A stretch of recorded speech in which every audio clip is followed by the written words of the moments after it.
तत्सवितुर्वरेण्यं भर्गो देवस्य धीमहि धियो यो नः प्रचोदयात्। ॐ सहनाववतु सहनौ भुनक्तु सह वीर्यं करवावहै तेजस्विनावधीतमस्तु मा विद्विषावहै।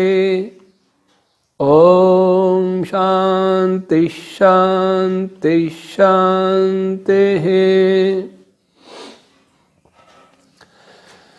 प्रिय श्रोतागण, हम वैदिक सृष्टि उत्पत्ति विज्ञान नामक अध्याय के अंतर्गत काल तत्व पर चर्चा कर रहे थे। पिछले 2 पाठ काल पर हो चुके हैं। आज काल पर ही तीसरा पाठ प्रारंभ होता है। पहले हमने चर्चा की कि काल ओम की परावस्था है जो प्रकृति के अंदर उत्पन्न होती है और वह ईश्वर में व्याप्त रहता है। काल ईश्वर में व्याप्त रहता है, ईश्वर द्वारा प्रकट होता है और ईश्वर की प्रेरणा से ही सारे कार्य करता है। अब जिस ओम की हमने चर्चा की उस विषय में भी ऋषि क्या कहते हैं ये भी हमें विचारना चाहिए कि जो हमने ओम रश्मि को, परा ओम रश्मि जो सबसे पूर्व उत्पन्न होती है वही काल है, ऐसा हमने क्यों माना? ऐसा स्पष्ट तो कहीं नहीं लिखा। तो इसके पीछे जो आधार है, जो संकेत है, उस पर विचार करते हैं। गोपथ ब्राह्मण पूर्वार्ध 1:23 में लिखा, त ओमकारम ब्रह्मणः पुत्रम ज्येष्ठम ददृशुः। जैमिनी ब्राह्मण में लिखा रस ओमकारः।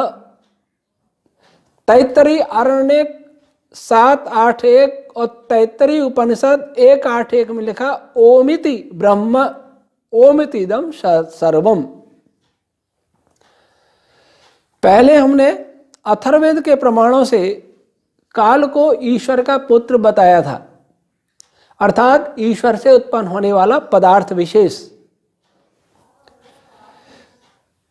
और यहां ओम को भी ये कह रहे हैं, वे ऋषियों ने ओमकार को ब्रह्मा के ज्येष्ठ पुत्र के रूप में देखा, अर्थात यहां भी ओमकार भी ईश्वर के पुत्र के रूप में दर्शाया है। और ओमकार को ईश्वर का रस बताया है और फिर कहा कि ओमिति ब्रह्म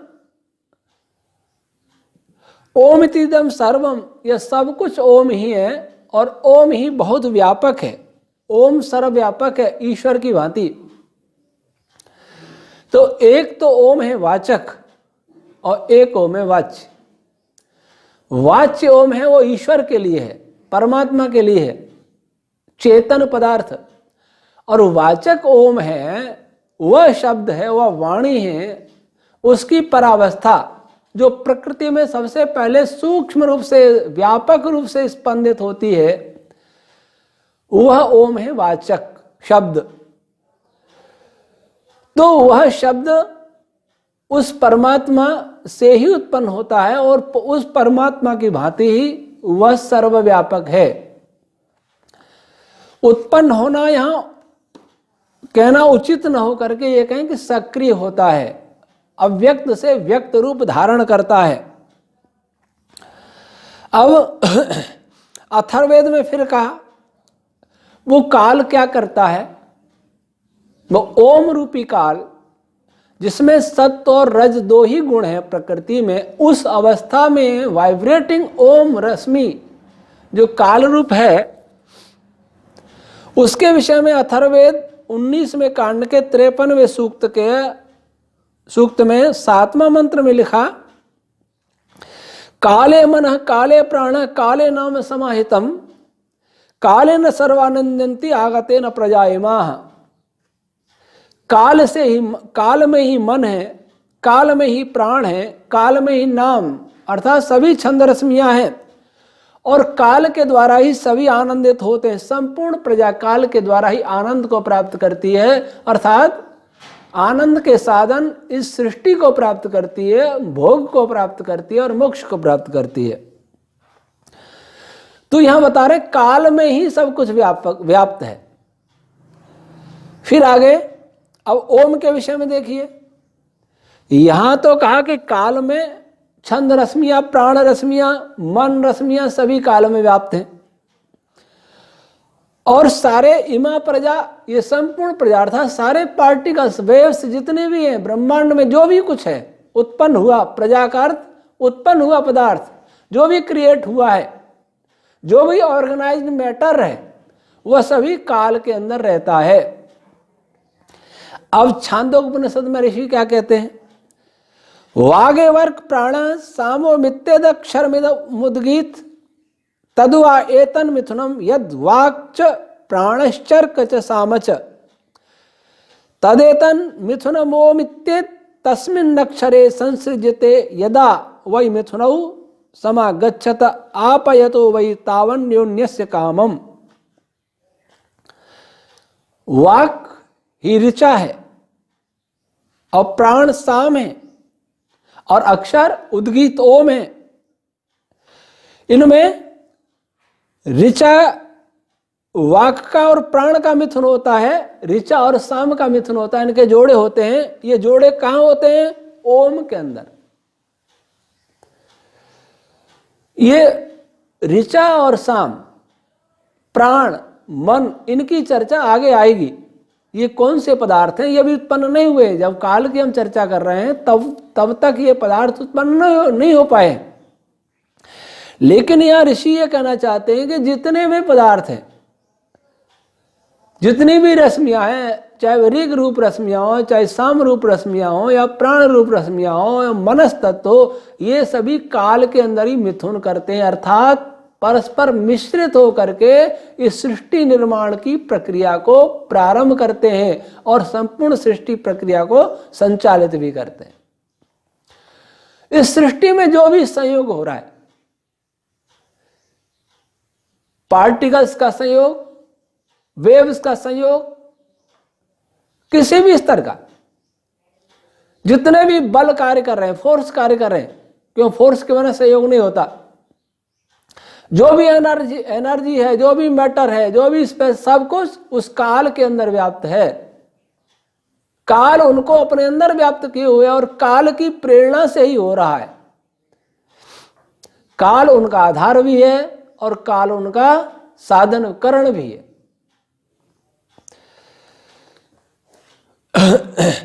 इससे क्या लगा, इससे यह सिद्ध हुआ कि ओम और काल एक ही है, जो हमने माना है। अथर्ववेद में काल के अंदर सब कुछ होना बताया है, उपनिषद में ओम के अंदर सब कुछ होना बताया है। अथर्ववेद में जो हमने जो काल के गुण बतलाए हैं, जो काल के कर्म बतलाए हैं, वे यहाँ ओम के बतलाए जा रहे हैं। इसका अर्थ हुआ कि काल और ओम रश्मि एक ही है और ईश्वर उनसे पृथक है। ईश्वर वाच्य रूप है, सबका प्रेरक तो वही है। ओम रश्मि हो चाहे जिसको काल भी कहें, उन सबका प्रेरक वो है।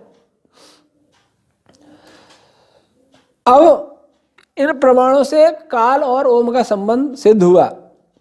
अब काल और कैसा पदार्थ है, काल के विषय में और क्या क्या अथर्ववेद ने, कालो भूतिम असृजत काले तपते सूर्य काले हविष्य भूतानि काले चक्षुर्विपश्यति तेन शितम तेन जातम तदु तस्मिन् प्रतिष्ठितम कालो ब्रह्म भूत्वा विवर्ति परमेष्ठिनम। कालेन वातः पवते कालेन पृथ्वी मही द्यौर्मही काल आहिता कालो भूतम भव्यम च पुत्रो अजनयत पुरा कालादृच समभवन यजु कालाद जायत। इसमें काल की महिमा बताई। ये काल सूक्त है। संपूर्ण सृष्टि के पदार्थ इसमें गिनाए। ये सब काल ही संपूर्ण ऐश्वर्य को रचता है, संपूर्ण पदार्थों को रचता है। जो भी उत्पन्न हुआ इसको काल ही रचता है और काल ही सूर्य को तपाता है।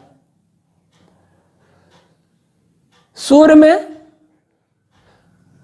हम मानते हैं कि हाइड्रोजन के नाभिक संलयित होकर के हीलियम के नाभिक बनाते हैं और अनेक तारों में हीलियम का भी संलयन होता है, यहां तक कि संलयन आयरन तक होता है। अंतिम संलयन क्यों होता है? संलयन के लिए कौन से बल उत्तरदायी हैं? विज्ञान कहता है स्ट्रांग फोर्स उत्तरदायी है।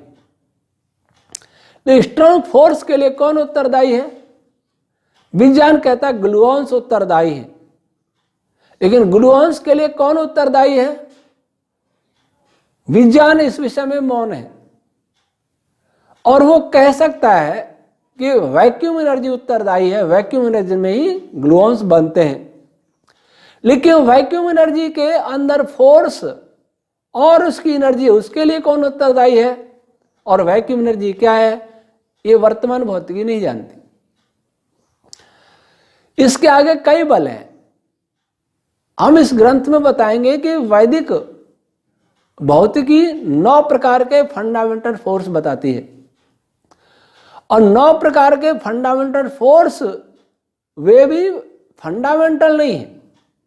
सबसे बड़ा फंडामेंटल फोर्स, सबसे सूक्ष्म स्तर पर जाकर फोर्स, सबसे प्रथम फोर्स काल का ही बल है, ओम रश्मि का ही बल है, जो ईश्वर द्वारा ही संबंधित है, ईश्वर से ही संबद्ध है, ईश्वर से ही उत्पन्न है। इसलिए सूर्य के अंदर जो भी संलयन की क्रिया हो रही है, सूर्य से जो भी प्रकाश, ऊष्मा, अन्य रेडिएशन आ रहा है,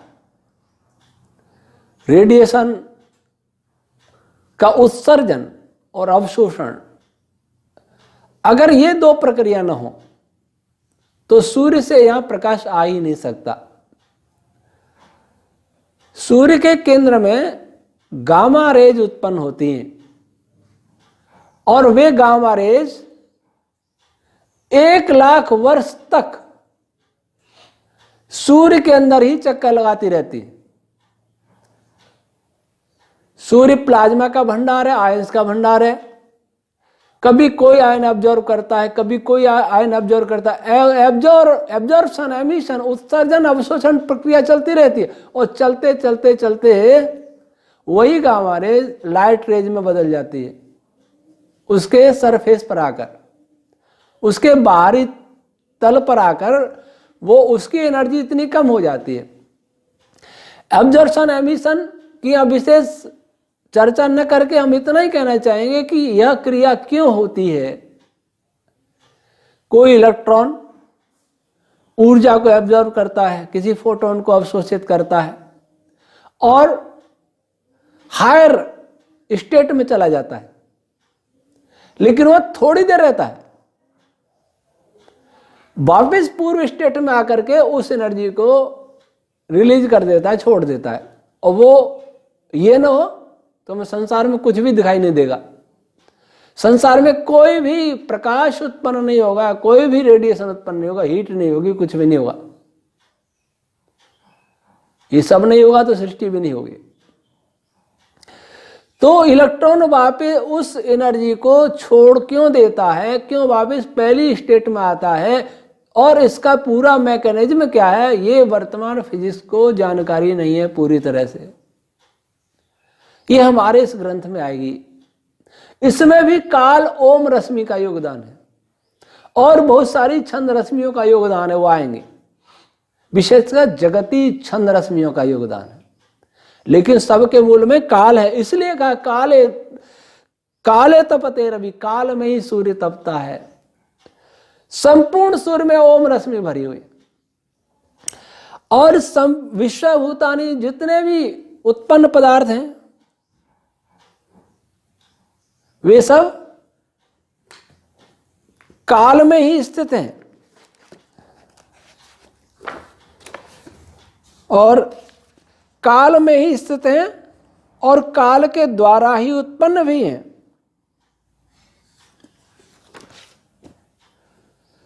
काले चक्षुर विपश्यति, हमारी आंख देखती है, यहां भी करेंगे काल में ही देखती है। काल में ही नहीं, काल के द्वारा भी ही देखती है। काल में देखती है, काल के द्वारा देखती है। आंख के देखने की प्रक्रिया कोई फिजियोलॉजी का प्रोफेसर समझा सकता है। एक बार मैं एक फिजियोलॉजी के प्रोफेसर से मिला। वो एक मेडिकल कॉलेज में विभाग अध्यक्ष भी थे, प्रोफेसर थे। मैंने जानना चाहा कि आंख कैसे देखती है, कान कैसे सुनता है, चमड़ी कैसे स्पर्श करती है, जीभ कैसे चखती है, नाक कैसे सूंघती है, इसकी पूरी फिजियोलॉजी समझना चाहता था। तो जहां चर्चा करने पर अनुभव हुआ कि जहां फिजियोलॉजी समाप्त हो जाती है वहां फिजिक्स प्रारंभ होती है। पार्टिकल स्टेट पर, एटॉमिक स्टेट पर फिजियोलॉजी काम नहीं करेगी। आयन का खेल फिजियोलॉजी जानती है। संपूर्ण शरीर में संपूर्ण क्रियाओं के पीछे आयन का खेल है, इलेक्ट्रिक का खेल है। लेकिन आयंस के आगे जब चलते हैं, पार्टिकल्स स्तर पर जाएंगे तो वो फिजिक्स का काम रह जाता है। लेकिन फिजिक्स भी फोर्स की चक्कर में फंस जाती है। कोई भी फिजिसिस्ट फोर्स को पूरी तरह नहीं जानता। अमेरिकी वैज्ञानिक रिचर्ड बी फाइनमैन ने इस बात को स्वीकार किया है कि अगर कोई ये कहे कि फोर्स की ठीक ठीक परिभाषा बताई जाए, क्या स्वरूप है, ठीक ठीक बताया जाए, तो वो संभव नहीं है।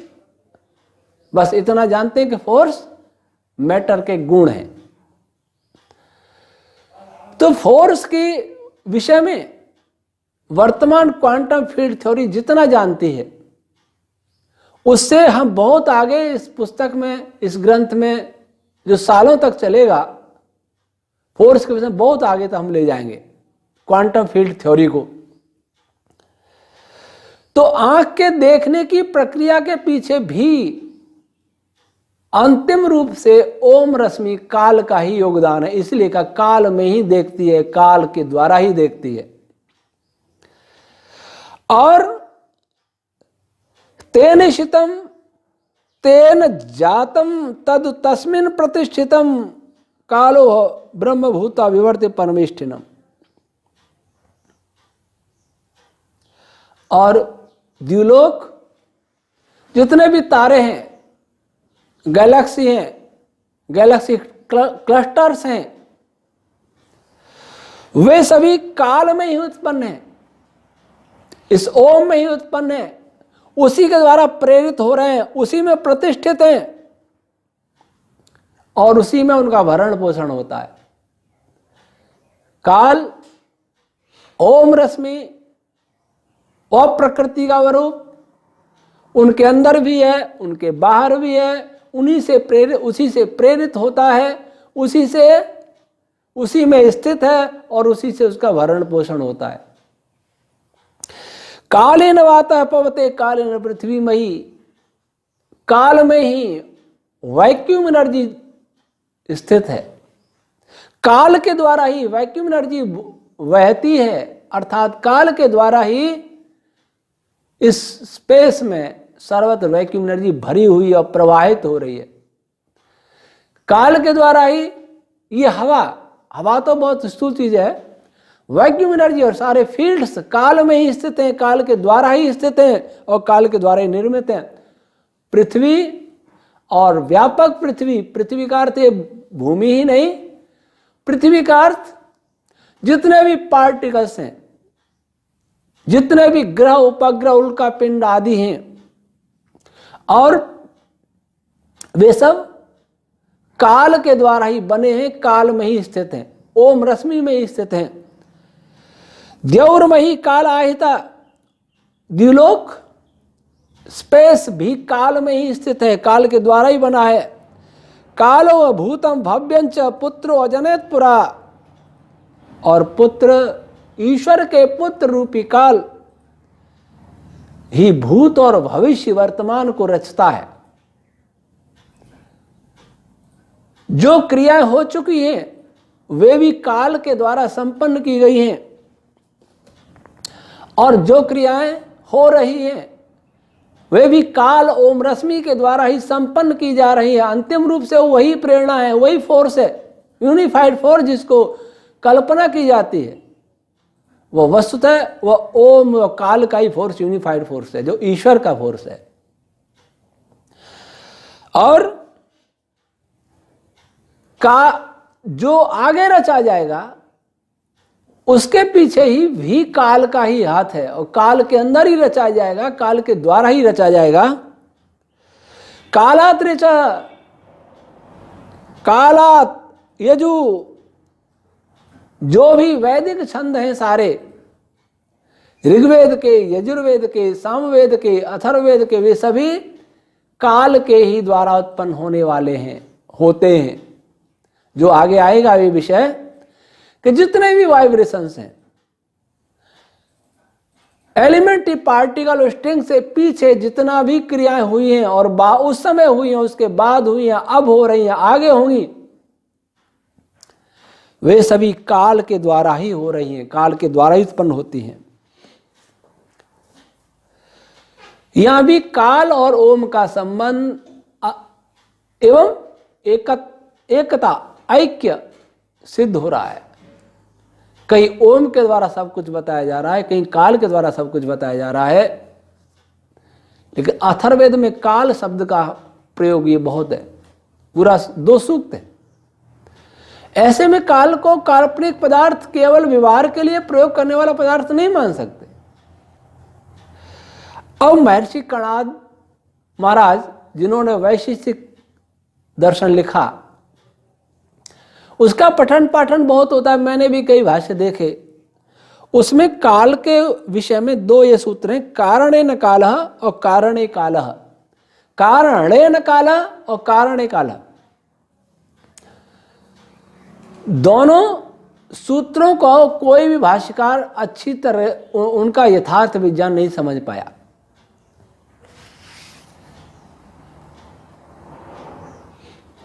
कारणेन कालः अर्थात कारण ईश्वर, निमित्त कारण ईश्वर और उपादान कारण प्रकृति, इनके द्वारा ही काल उत्पन्न होता है, काल अभिव्यक्त होता है, काल सक्रिय होता है। और कारणे काल, वो काल कहाँ रहता है? कारणे, ईश्वर और प्रकृति में ही हुआ रहता है, ईश्वर के द्वारा प्रेरित होता है, ईश्वर और प्रकृति में ही रहता है। इसकी व्याख्या आचार्य प्रशस्त पाद ने लिखा है, कारणे काल इति वचनात् परम महत् परिमाणम। कारणे काल, इससे वो कह रहे हैं कि काल कारणे, ईश्वर और प्रकृति में स्थित है, इसलिए महत् परिणाम वाला है, महत् परिमाण वाला है। अर्थात जैसे ईश्वर और प्रकृति सर्वव्यापक है, वैसे काल भी सर्वव्यापक है। अब प्रश्न ये उठता है, एक प्रश्न यह उपस्थित किया है, ईश्वर तत्व द्वारा ओम रश्मि के माध्यम से प्रेरित व सक्रिय प्रकृति ही काल का रूप है, तब काल किसे प्रेरित करके सृष्टि को उत्पन्न व संचालित करता है? क्या प्रकृति के अतिरिक्त कोई अन्य जड़ पदार्थ भी है जिसे काल रूपी प्रकृति प्रेरित व संचालित करती है, और ऐसा करके वह इस सृष्टि को प्रकट व उत्पन्न करती है?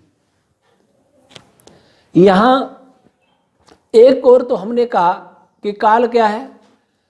प्रकृति का वह रूप जिसमें सतोगुण रजोगुण दो ही एक्टिवेट हुए हैं, सक्रिय हुए, और वो किससे हुए? ओम रश्मि के द्वारा। तो वो पदार्थ, वो अवस्था ही काल है। और फिर हम ये कह रहे हैं कि वो सबको सक्रिय भी करता है, तो वो प्रकृति रूप है, तो प्रकृति को कैसे सक्रिय करता है? क्या और कोई पदार्थ है प्रकृति का? क्योंकि वो तो स्वयं प्रकृति रूप है। तो किसको सक्रिय करके भी संसार को बनाता है? वास्तव में प्रकृति के अतिरिक्त और कोई जड़ सत्ता इस ब्रह्मांड में नहीं है। ईश्वर और जीव दो चेतन सत्ता है और प्रकृति जड़ सत्ता है, अन्य कोई सत्ता नहीं है। प्रकृति त्रिगुणा है। जब ये गुण निष्क्रिय रहते हैं तब ये प्रकृति नाम से जानी जाती है। और भी बहुत सारे नाम, 31 नाम हमने बताए थे महाभारत के आधार पर। भगवान शिव, भगवान ब्रह्मा और एक महर्षि वशिष्ठ जी का। तो वह पदार्थ तीन गुणों के साम्य अवस्था में रहने पर ऐसा होता है जैसा वहां बताया गया, इनिशियल स्टेट ऑफ यूनिवर्स। जब इनमें से सत्व और रज दो गुण एक्टिवेट हो जाते हैं उसको कहते हैं काल। व्यक्त काल उत्पन्न नहीं हुआ, प्रलय अवस्था में भी था। अब वो व्यक्त काल संपूर्ण प्रकृति को एक्टिवेट करता है। क्या वह स्वयं को एक्टिवेट करता है? क्या वो स्वयं के अंदर ही है? इसके और भी उदाहरण वैदिक भाग में मिलते हैं। जैसे जैमिनी ब्राह्मण में लिखा, मनसो ही वाक प्रजायते। वाक अर्थात छंद रश्मियां मन से उत्पन्न होती हैं और फिर मनसाय वाग्धृता, मन के द्वारा ही धारण की जाती हैं। और फिर कह दिया वागेति मनः। मनसाय वाग्धृता, ये तैत्तरीय संहिता 6.1.7.2 और काटक संहिता 24.3 में लिखा। मनसो वाक प्रजायते जैमिनी ब्राह्मण 1.320 में लिखा। और वागिति मना जैमिनी उपनिषद ब्राह्मण 4.11.1.11 में लिखा। पहले लिखा वाक मन से उत्पन्न होता है, फिर लिखा कि वाक मन के द्वारा धारण किया जाता है, फिर लिखा कि वाग ही मन है। वैसे ही काल प्रकृति से उत्पन्न होता है, ईश्वर से उत्पन्न होता है, और प्रकृति और ईश्वर द्वारा काल धारण किया जाता है। और प्रकृति रूपी सत्व और रजगुण प्रधान, केवल सत्य नहीं, प्रधान नहीं, केवल सत्य और रज जिसके सक्रिय हुए वह प्रकृति ही काल है। इसी शैली से हमने कहा तो वह काल ही ऐसी प्रकृति जिसमें सत्वगुण और रजोगुण है, वह तमोगुण को भी जागृत कर देती है। इसी को कहेंगे काल ने प्रकृति की साम्यावस्था को भंग करके तीनों गुणों को व्यक्त किया। आधुनिक साइंस की दृष्टि से देखें तो एनर्जी क्या कहती है? एनर्जी किसी भी पार्टिकल को प्रेरित करती है, बल देती है, गति देती है। और फिर ये भी कहते हैं कि पार्टिकल और एनर्जी एक ही है। और ये भी कहती है कि पार्टिकल एनर्जी से बनते हैं। तो वैसे ही यहां समझना चाहिए, वहां भी एनर्जी से पार्टिकल बने, एनर्जी ने पार्टिकल को प्रेरित किया, और एनर्जी ही पार्टिकल है क्योंकि मास एनर्जी दोनों एक। इसी प्रकार काल और प्रकृति का संबंध है। आज का समय समाप्त होता है, शेष काल की चर्चा हम कल करेंगे। ओम शम।